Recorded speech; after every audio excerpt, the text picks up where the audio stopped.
Dans le calme des paysages de Haute-Marne, se trouve le village discret de Sylvarouvre. Un lieu que l'on traverse parfois sans s'arrêter, mais qui abrite pourtant un trésor d'histoire, une mémoire ancienne, presque oubliée. Au centre du village se dresse l'église Saint-Félix-Hautebert, un édifice modeste en apparence, mais dont les racines plongent profondément dans les siècles. Pour comprendre cette église, il faut remonter très loin, bien avant sa construction, bien avant même l'existence du village tel que nous le connaissons.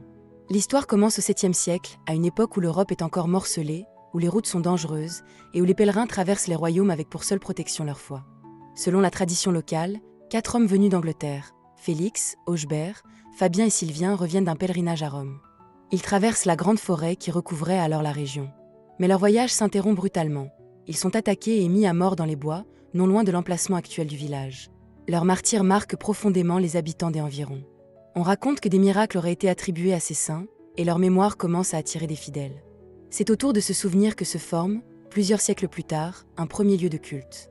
Au XIe siècle, un prieuré est fondé ici, dépendant de l'abbaye de Saint-Claude. Ce prieuré devient le cœur religieux de la région. Il possède terre, droits et influence.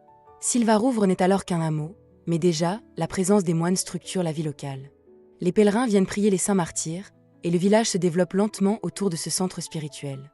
L'église que nous voyons aujourd'hui n'est pas celle du Moyen-Âge. Les siècles ont passé, les bâtiments ont vieilli, et à la fin du XVIIIe siècle, il devient nécessaire de reconstruire entièrement l'édifice.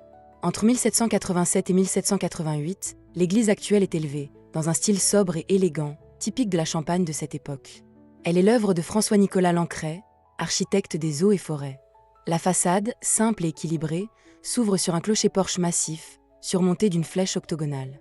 À l'intérieur, la nef unique, éclairée par des bailles en plein cintre, conduit vers un chœur plus étroit, au chevet plat. Tout respire la sobriété, la clarté, la rigueur du XVIIIe siècle. Mais derrière cette apparente simplicité, l'église conserve des traces de son passé. Une cloche datée de 1558, rescapée d'un édifice plus ancien, rappelle que la foi était déjà bien vivante ici avant la Révolution. Et surtout, une fresque représente le martyre des saints patrons, comme un pont entre la légende du 7e siècle et l'architecture du 18e. En pénétrant dans l'église, on ressent cette superposition des époques. Le souvenir des moines médiévaux, la ferveur des pèlerins, la reconstruction d'avant la Révolution. Chaque pierre semble raconter une histoire. Chaque détail rappelle que Sylvarouvre fut autrefois un lieu de passage, de prière et de mémoire. Aujourd'hui, l'église Saint-Félix-Saint-Aubert est plus qu'un monument. C'est un témoin silencieux du temps, un fragment d'histoire posé au cœur d'un village paisible.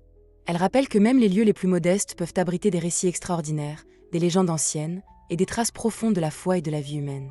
Sylvarouvre, avec son église, est un de ces endroits où le passé n'a jamais vraiment disparu. Il continue de vivre discrètement, dans la pierre, dans les traditions et dans la mémoire de ceux qui prennent le temps de s'y arrêter.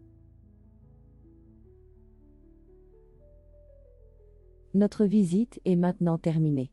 Mettez un like si vous aimez mon travail. N'oubliez pas de vous abonner. Merci et à bientôt.